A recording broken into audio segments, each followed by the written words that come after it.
Good morning to all of you.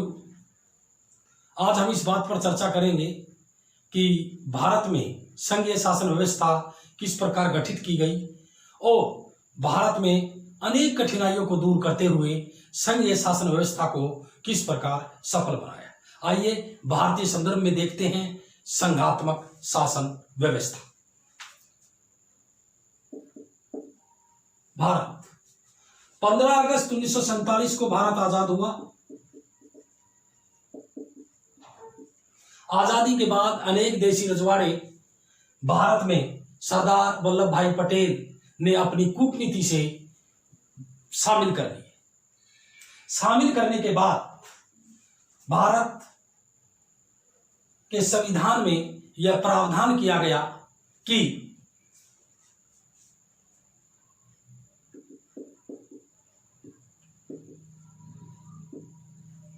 Bharat राज्यों का संघ होगा। राज्यों का संघ। हालांकि संविधान में संघ शब्द का प्रयोग नहीं किया गया है, लेकिन संविधान में यह वर्णन किया गया है कि भारत राज्यों का संघ होगा। इस प्रकार से मूल रूप से भारत में दो स्तरीय शासन व्यवस्था लागू की गई।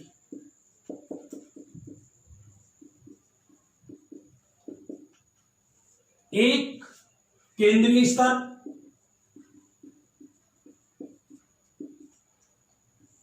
नंबर 2 राज्य स्तर। केंद्रीय स्तर पर केंद्र सरकार गठित की गई और देश को विभिन्न इकाइयों में बांटने के बाद वहां पर प्रांतीय सरकारें अर्थात राज्य सरकारें गठित की गई।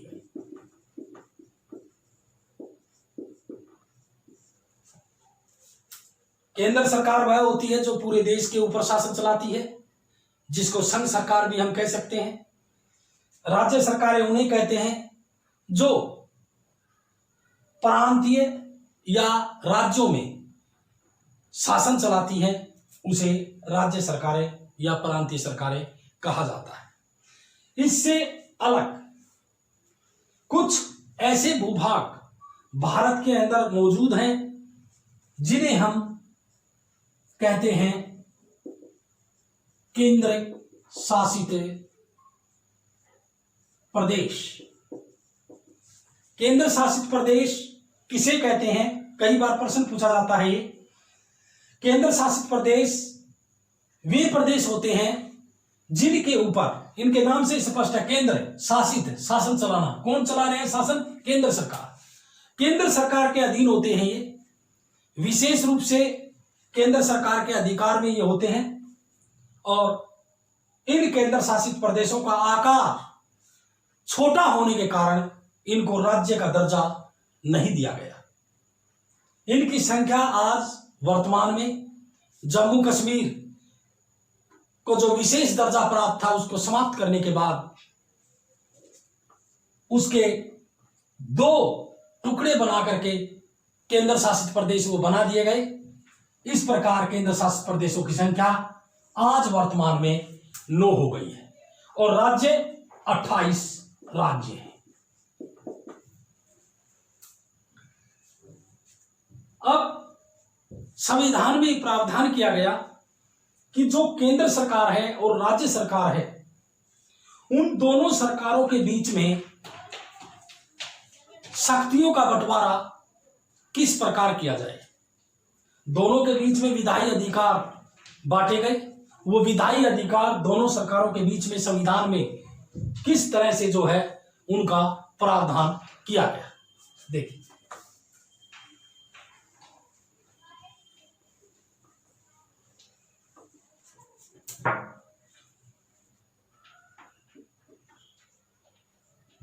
केंद्र सरकार और राज्य सरकार के बीच विधायी अधिकार।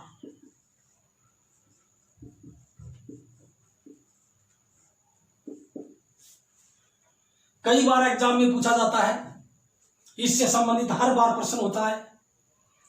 केंद्र सरकार और राज्य सरकारों के बीच विधायी अधिकारों का वर्णन कीजिए। अर्थात जो केंद्र सरकार है और राज्य सरकार है उनके बीच शक्तियों का बंटवारा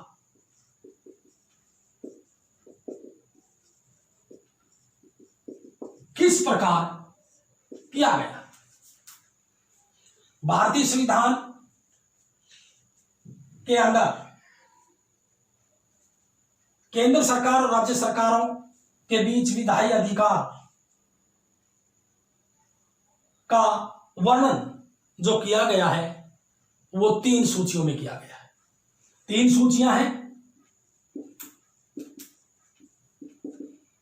अगर आपसे पूछा जाए कि केंद्र सरकार और राज्य सरकार के बीच में शक्तियों का बंटवारा कितनी सूचियों में किया गया है, तो आप बताएंगे 3 सूचियों में किया गया है। कौन कौन सी वो सूचियां हैं, किस किस में कौन कौन से विषय आते हैं, देखिए। पहली सूची संघ सूची।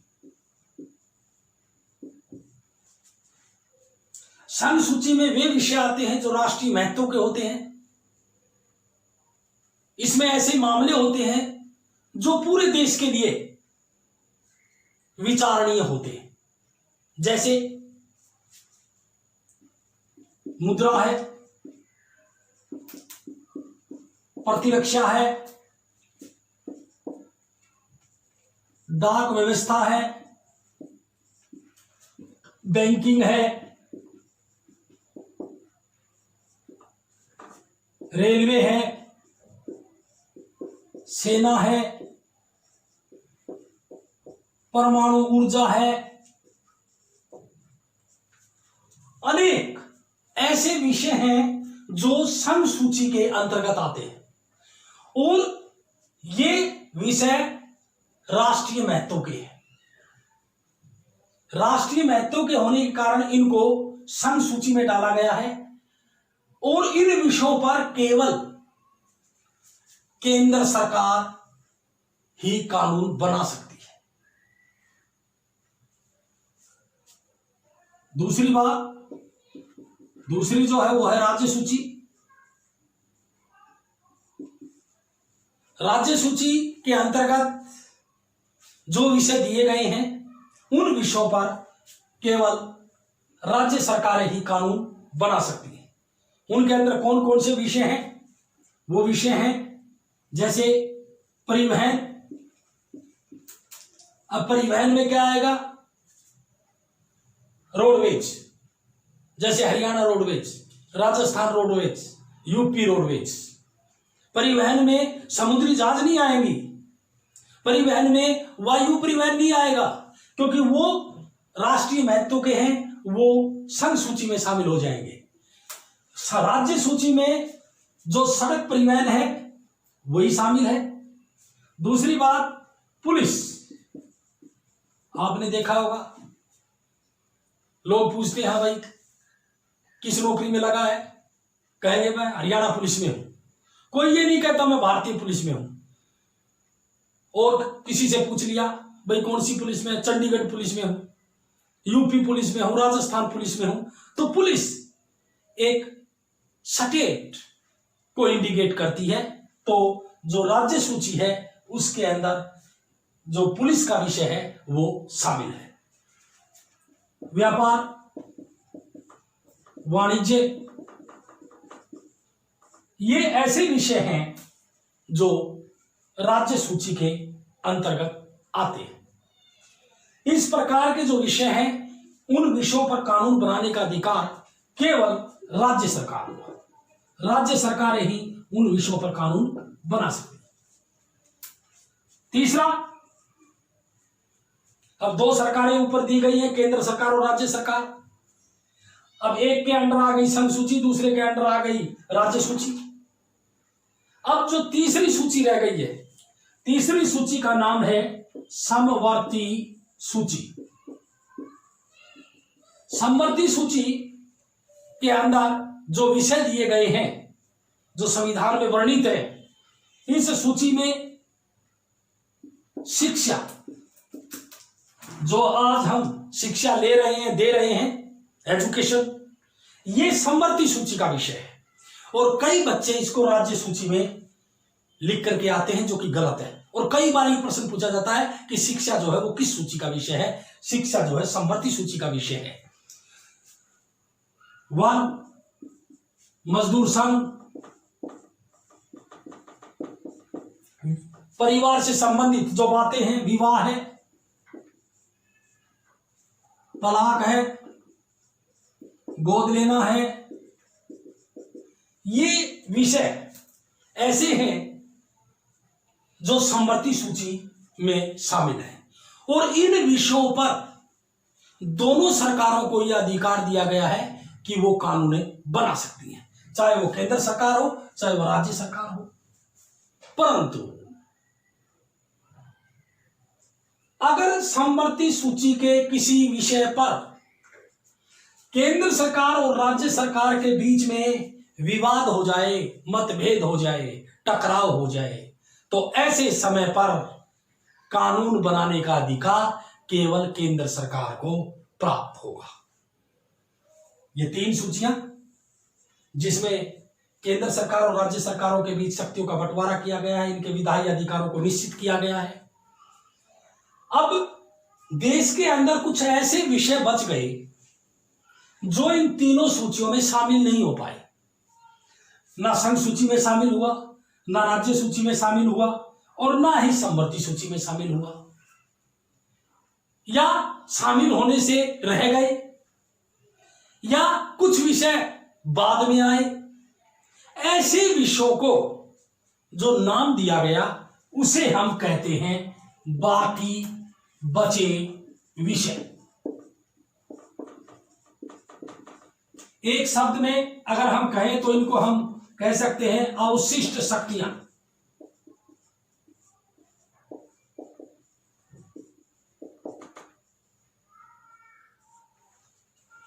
कई बार पूछा जाता है बाकी बचे विषय से आप क्या समझते हैं, तो आपने बताना है कि 3 सूचियां जो संविधान में वर्णित है, संघ सूची, राज्य सूची, समवर्ती सूची, इन तीनों सूचियों में जो विषय शामिल नहीं हो पाए या शामिल होने से रह गए हों उन्हें बाकी बचे विषय कहते हैं।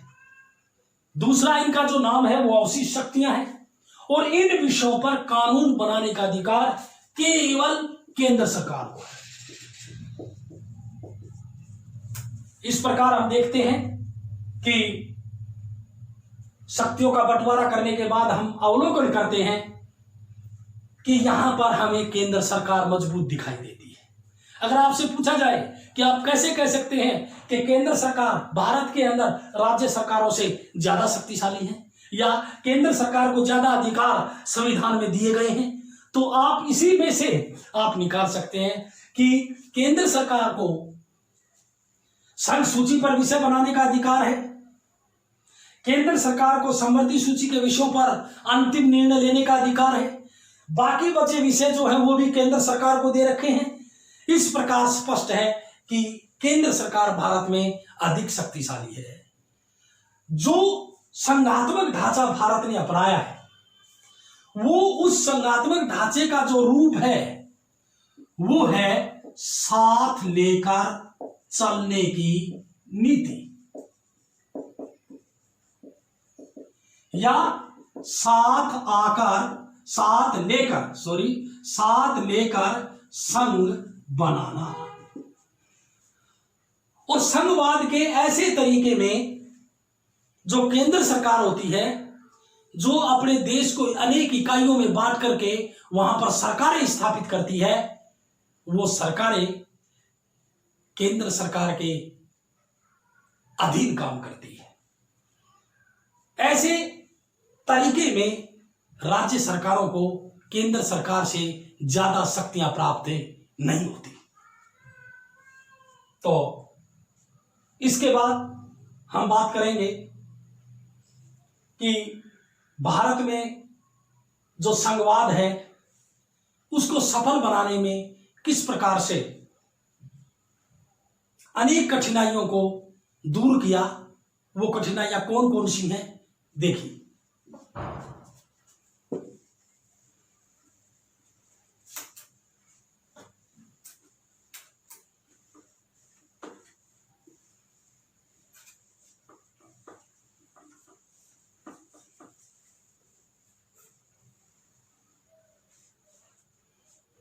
आगे भारत में संघीय शासन व्यवस्था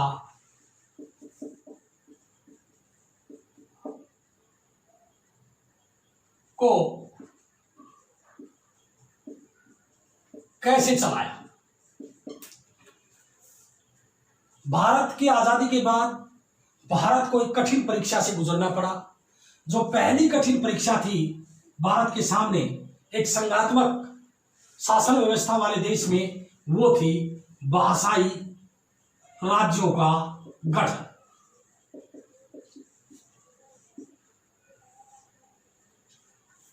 भारत के अंदर ये देखिए मानचित्र में, यहां ये जो क्षेत्र है ये आज वर्तमान में आंध्र प्रदेश है। पहले ये पूरा का पूरा मद्रास राज्य हुआ करता था। इस मद्रास राज्य के अंदर दो भाषी लोग रहते थे, एक तमिल भाषी लोग और दूसरे तेलुगु भाषी लोग। तेलुगु भाषी लोगों ने एक अलग राज्य की मांग की, लेकिन उनकी मांग को केंद्र सरकार ने नकार दिया। केंद्र सरकार ने कहा कि भाषा के आधार पर राज्यों का गठन करने से देश की एकता कमजोर हो जाएगी, देश टूटकर बिखर जाएगा। इस बात से केंद्र सरकार बिल्कुल डरी हुई थी, परंतु तेलुगु भाषी लोग जो थे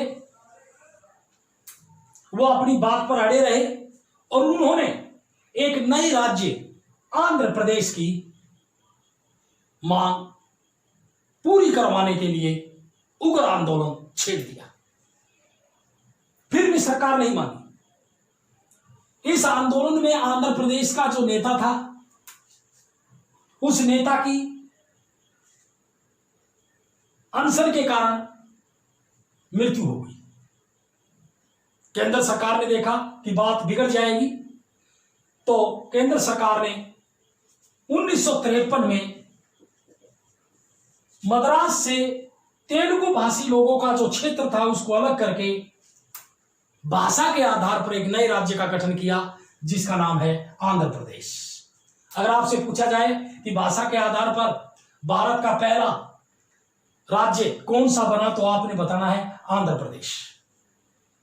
एक आयोग गठित किया गया केंद्र सरकार द्वारा ताकि इस समस्या को पूर्ण रूप से सुलझाया जाए, और वो उस आयोग का नाम है राज्य पुनर्गठन आयोग। राज्य पुनर्गठन आयोग गठित किया गया और इस आयोग की सिफारिशों को 1 नवंबर 1956 को देश में लागू कर दिया गया। इस प्रकार जो भाषा के आधार पर जो देश के अंदर टकराव की संभावना बन गई थी, उसको सुलझा दिया गया। इसके बाद यहां ये बंबई राज्य था पहले। इस बंबई राज्य में भी प्रमुख रूप से दो भाषा बोलने वाले लोग रहते थे, मराठी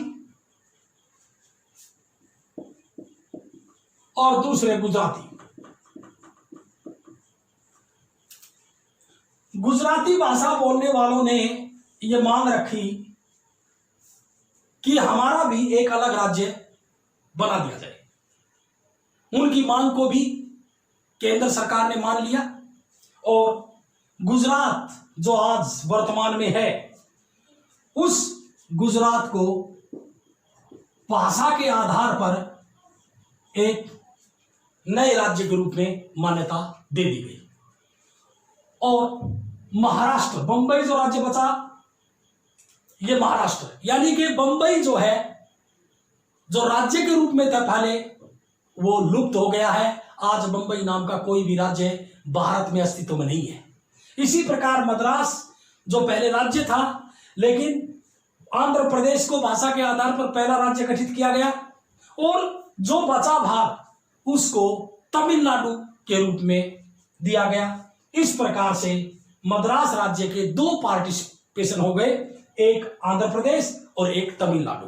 मद्रास राज्य आज शहर के रूप में भारत में अस्तित्व में है, पहले ये एक स्टेट के रूप में अस्तित्व में था।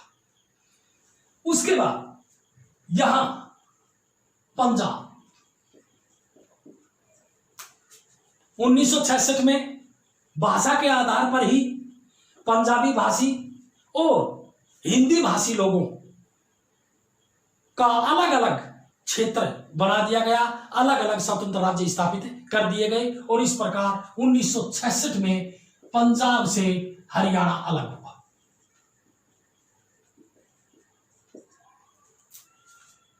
तो हम देखते हैं कि भाषा के आधार पर जिन राज्यों का जन्म हुआ भारत के अंदर आजादी के बाद, वो राज्य है आंध्र प्रदेश पहला राज्य बना, गुजरात, हरियाणा और पंजाब से एक राज्य और अलग हुआ था उसी समय हिमाचल प्रदेश। हिमाचल प्रदेश भी भाषा के आधार पर अलग हो गया पंजाब से। तो इस प्रकार से भारत सरकार ने जो एक कठिन परीक्षा थी उसमें भारत की संघीय शासन व्यवस्था सफल हुई। अब दूसरी जो कठिन परीक्षा थी वो कौन सी थी? देखिए, दूसरी है भाषाई नीति।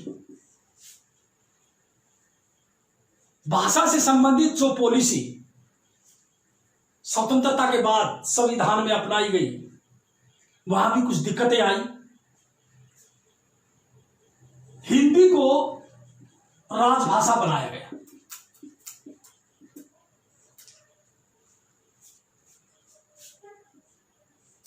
इसके अतिरिक्त भारतीय संविधान की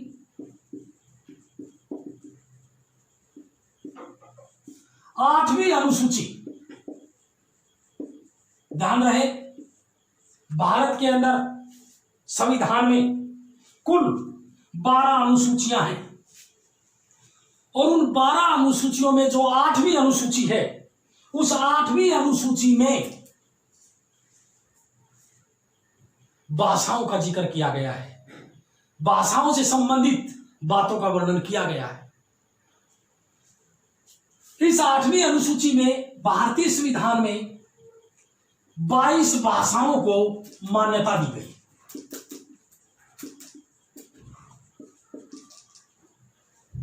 वैसे तो हमारे देश में अनेक प्रकार की भाषाएं हैं, संख्या में बहुत ज्यादा है, लेकिन 22 भाषाओं को भारतीय संविधान में मान्यता दे दी गई, जिन्हें अनुसूचित भाषाएं भी कहा जाता है।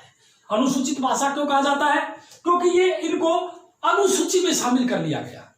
अनुसूची में शामिल करने के कारण इनको अनुसूचित भाषा कहा गया। तो अनुसूचित भाषाओं की संख्या कितनी हो गई? 22। और अगर हिंदी को छोड़ दे, कई बार पूछा गया है कि हिंदी के अतिरिक्त भारतीय संविधान की 8वीं अनुसूची में कितनी भाषाओं को मान्यता दी गई है या कितनी भाषाएं अनुसूचित भाषाएं हैं, तो आपने 21 बतानी है, क्योंकि हिंदी को मिलाकर ही 22 भाषाएं भारतीय संविधान में मान्यता प्राप्त हैं। इसके बाद कई बार पूछा गया है गैर अनुसूचित भाषा।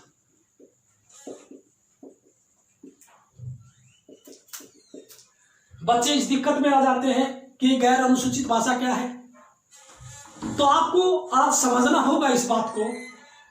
मैंने बताया अनुसूचित भाषा वो है जो भारतीय संविधान की 8वीं अनुसूची में शामिल की गई है, जिनकी संख्या कुल 22 है और उन 22 भाषाओं के अलावा जो भाषाएं भारतीय संविधान की 8वीं अनुसूची में शामिल नहीं है वो गैर अनुसूचित भाषाएं कहलाती हैं।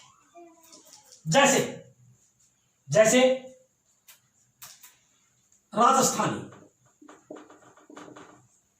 राजस्थानी जो भाषा है वो गैर अनुसूचित भाषा है, इसको भारतीय संविधान की 8वीं अनुसूची में शामिल नहीं किया गया है। उसके बाद भोजपुरी, ये भी गैर अनुसूचित भाषा है।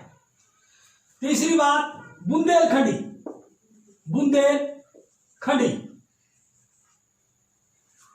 बुंदेलखंडी जो है ये भाषा गैर अनुसूचित भाषाओं में शामिल है। मगही ये गैर अनुसूचित भाषाओं में शामिल है। देखना भाई एक बार दिखाई दे रहा है क्या, नीचे वाली जो है दिखाई दे रही है? Okay, thank you. तो ये जो भाषाएं हैं गैर अनुसूचित भाषाओं में मानी जाती हैं, राजस्थानी, भोजपुरी, बुंदेलखंडी और मगही।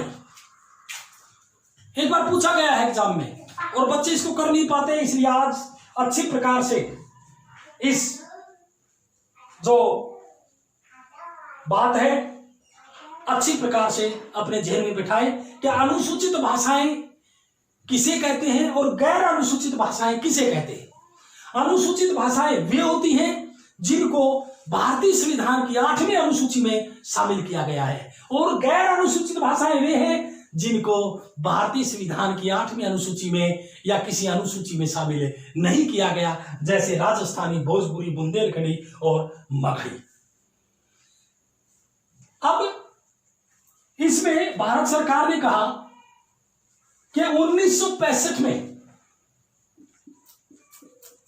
अंग्रेजी भाषा का प्रयोग होना बंद हो जाएगा भारत के अंदर। अंग्रेजी भाषा को बंद कर दिया जाएगा 1965 में। और जब 1965 आया और जब अंग्रेजी भाषा को हटाने की बात कही गई, खासकर दक्षिणी भारत में, तो दक्षिणी भारत में तमिलनाडु में उग्र रूप धारण कर लिया गया कि भाई अंग्रेजी भाषा अगर हट जाएगी तो हमारे को सहन नहीं होगा। यहां पर भी केंद्र सरकार ने समझदारी से काम लिया और इस अंग्रेजी भाषा को जो का त्यों रहने दिया, और इस प्रकार यहां पर भी भारत सरकार ने संघीय शासन व्यवस्था को कायम रखा और एक टकराव से देश की इस शासन प्रणाली को बचा लिया। दो बातें ये मैंने आपको बताई, भाषाई राज्यों का गठन और भाषाई नीति। अगर आपसे पूछा जाए कि हिंदी जो है वो कितने प्रतिशत लोग भारत में कुल आबादी का बोलते हैं, तो आप बताएंगे 43.63% लोग, लगभग 44% लोग, लगभग 2011 की जनगणना, जो पिछले जनगणना की बात कर रहा हूं मैं, उस जनगणना में जब सर्वे किया गया तो उसमें भारत के अंदर कुल आबादी का 44% लोग हिंदी बोलते हैं। 44% लोगों की जो मातृभाषा है वो हिंदी है। उसके बाद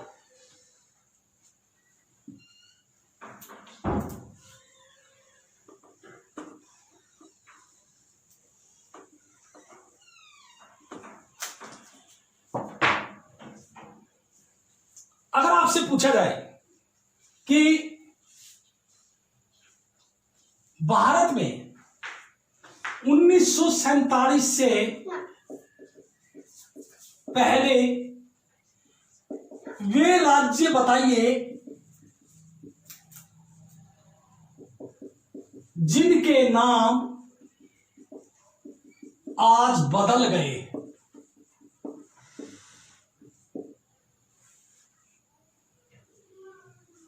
1947 से पहले के वे राज्य बताइए जिनके नाम आज बदल गए हैं।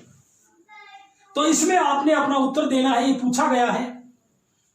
मद्रास, देखिए 1953 में आंध्र प्रदेश बना, तमिलनाडु बना, और मद्रास जो है एक शहर के अस्तित्व में रह गया। मद्रास पहले स्टेट था, लेकिन आज उसका नाम बदल गया है। तो इसमें हम उत्तर देंगे मद्रास। दूसरा, बंबई आज शहर है और 1947 से पहले ये एक राज्य हुआ करता था, लेकिन आज नाम बदल गया है इनका। आज यहां महाराष्ट्र है, यहां गुजरात है। तो बंबई आप लिखेंगे। तीसरी बात, गुजरात से ऊपर यहां राजस्थान है और इस राजस्थान को उस समय राजपुताना कहा करते थे। राजपुताना 1947 से पहले इसका नाम राजपुताना हुआ करता था। एक देशी रियासत के रूप में इसको जाना जाता था, लेकिन नाम बदल गया, राजस्थान है आज। तो आप लिख सकते हैं राजपुताना। अब हम लेते हैं यूपी को। ये यहां यूपी है, नेपाल के नीचे यूपी। ये यूपी जो है उस समय संयुक्त प्रांत के नाम से जानी जाती थी। आज उत्तर प्रदेश है ये, लेकिन उस समय इसको संयुक्त प्रांत कहा जाता था। बीच में मध्य प्रदेश है, यहां एमपी मध्य प्रदेश। आज से पहले जो एमपी आज अस्तित्व में है, उस समय इसको पुकारा जाता था मध्य प्रांत। मध्य प्रांत के नाम से कहा जाता था।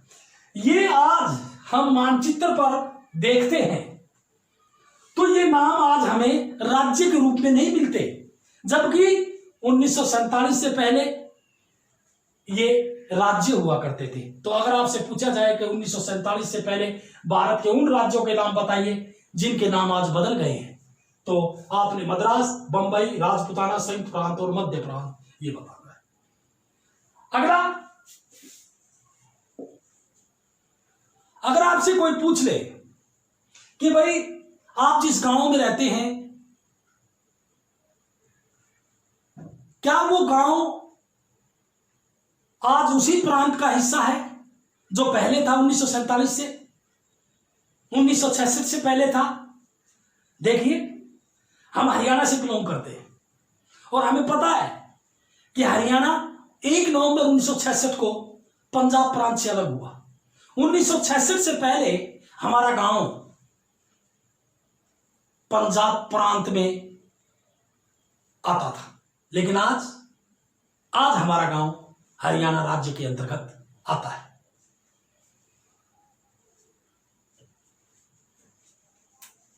इसके बाद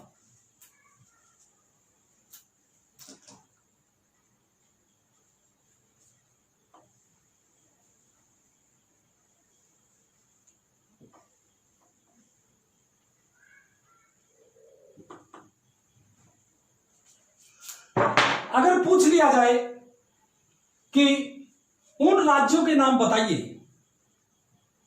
जो राज्य बड़े हो गए थे और राज्य बड़े होने के कारण उनमें से नए राज्य बना दिए गए, उन राज्यों के नाम हमने मानचित्र पर ढूंढना है। तो देखिए, छत्तीसगढ़,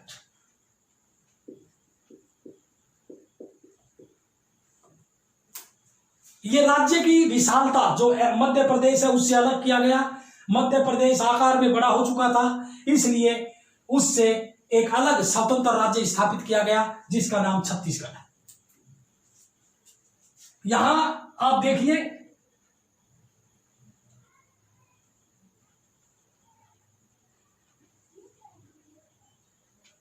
उत्तराखंड यूपी का एक भाग था पहले, लेकिन आज उत्तराखंड एक स्वतंत्र राज्य है। यह भी इसी का उदाहरण माना जाता है। तेलंगाना, आंध्र प्रदेश से अलग हुआ तेलंगाना, और 1 नंबर में कई बार पूछा जाता है कि तेलंगाना कब स्वतंत्र हुआ, कब एक राज्य बना आंध्र प्रदेश से। तो यह आंध्र प्रदेश से अलग हुआ था 2014 में। प्रश्न पूछ लिया जाए तेलंगाना राज्य कब बना? 2014। किस प्रांत से अलग हुआ? आंध्र प्रदेश से। इस प्रकार से हमने पढ़ा कि भारत के अंदर संघीय शासन व्यवस्था को किस प्रकार से संचालित किया गया।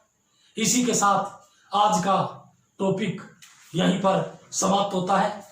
Thank you very much.